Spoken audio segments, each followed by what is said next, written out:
22 जून 2026 यह तारीख उत्तर प्रदेश के इतिहास में एक ऐसे दर्दनाक हादसे के रूप में दर्ज हो चुकी है जिसने न केवल 15 परिवारों की खुशियां छीन ली बल्कि पूरे सरकारी सिस्टम और व्यावसायिक भवनों की सुरक्षा व्यवस्था पर भी गंभीर सवाल खड़े कर दिए। लखनऊ के अलीगंज स्थित एक व्यावसायिक भवन में लगी भीषण आग ने देखते ही देखते कई जिंदगियों को निगल लिया। आग इतनी तेजी से फैली कि लोगों को बाहर निकलने तक का मौका नहीं मिला। चीख पुकार, धुएं का गुब्बार और मौत का मंजर पूरे प्रदेश ने टीवी स्क्रीन पर देखा। लेकिन इस हादसे के बाद जो शुरू हुआ उसने और भी चौंकाने वाली तस्वीर सामने रख दी। सरकार ने जब पूरे उत्तर प्रदेश में फायर सेफ्टी ऑडिट का आदेश दिया तो पता चला कि केवल एक इमारत ही नहीं बल्कि सैकड़ों व्यावसायिक प्रतिष्ठान ऐसे हैं जहां सुरक्षा नियमों को या तो नजरअंदाज किया गया या फिर पूरी तरह ताक पर रख दिया गया। जांच टीमों ने जब जिलों में पहुंचकर फायर एनओसी, आपातकालीन निकास, भवन मानकों और सुरक्षा उपकरणों की जांच शुरू की तो कई जगह पर बेहद चिंताजनक हालात सामने आए। सबसे पहले बात करते हैं लखनऊ की। अलीगंज में जिस भवन में आग लगी थी उसे तत्काल सील कर दिया गया। भवन मालिकों और जिम्मेदार व्यक्तियों के खिलाफ एफआईआर दर्ज हुई। इतना ही नहीं, भवन को गिराने की प्रक्रिया भी शुरू कर दी गई। इसके बाद कार्रवाई का दायरा पूरे प्रदेश में फैल गया।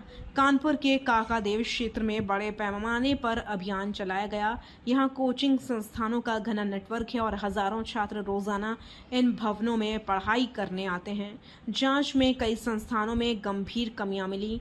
वहीं कहीं फायर एनओसी नहीं थी, कहीं आपातकालीन निकास नहीं था, कहीं बेसमेंट को अवैध रूप से क्लासरूम में बदल दिया गया था, कहीं भवन क्षमता से कई गुना अधिक छात्रों को बैठाया जा रहा था।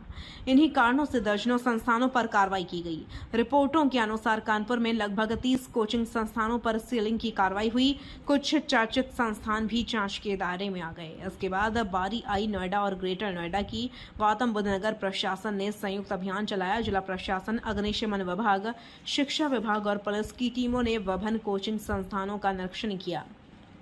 जांच के दौरान सेक्टर 149 स्थित ओम एजुकेशन कोचिंग सेंटर में ना तो वैध पंजीकरण मिला और ना ही फायर एनओसी।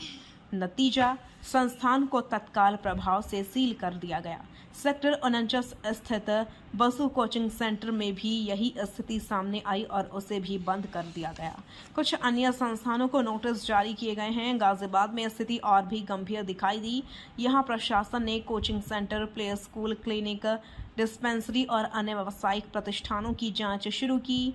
प्रारंभिक रिपोर्टों के अनुसार लगभग 56 प्रतिष्ठानों को सील कर दिया गया। हालांकि सभी नाम अभी सार्वजनिक नहीं किए गए हैं। प्रयागराज में 93 संस्थानों की जांच हुई, 3 को सील किया गया। वाराणसी में 2 संस्थानों को बंद किया गया। मथुरा में एक ही संस्थान पर कार्रवाई हुई। लेकिन कहानी सिर्फ सीलिंग तक सीमित नहीं है। सबसे बड़ा सवाल यह है कि आखिर इतनी बड़ी संख्या में संस्थान नियमों का उल्लंघन कैसे कर रहे थे।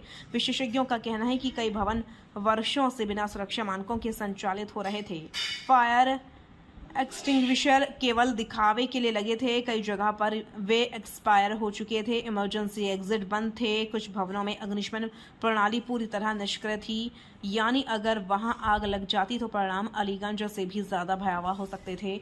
यही कारण है कि अब प्रशासन केवल नोटिस देने तक सीमित नहीं रहना चाहता।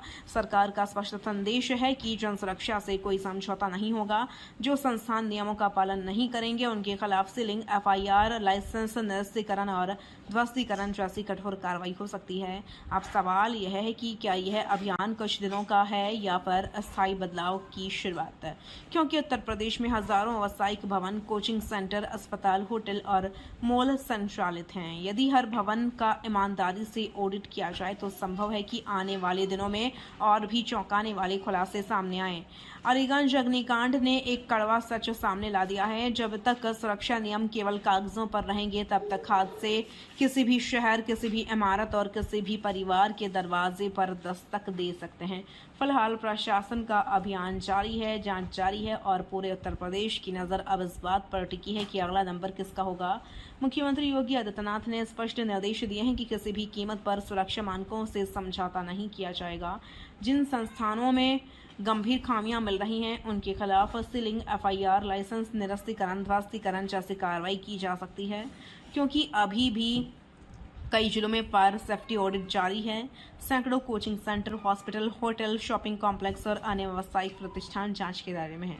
ऐसे में आने वाले दिनों में सील किए गए संस्थानों की संख्या और बढ़ सकती है।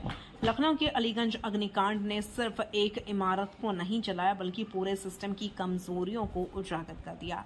अब सवाल यह है कि क्या यह अभियान अस्थायी बदलाव लाएगा या कुछ दिनों बाद फिर सब पहले जैसा हो जाएगा। फिलहाल प्रशासन का शिकंजा कसता जा रहा है और सुरक्षा मानकों की अनदेखी करने वालों के लिए खतरे की घंटी बज चुकी है। आप क्या सोचते हैं, क्या पूरे देश में ऐसे फायर सेफ्टी ऑडिट होने चाहिए?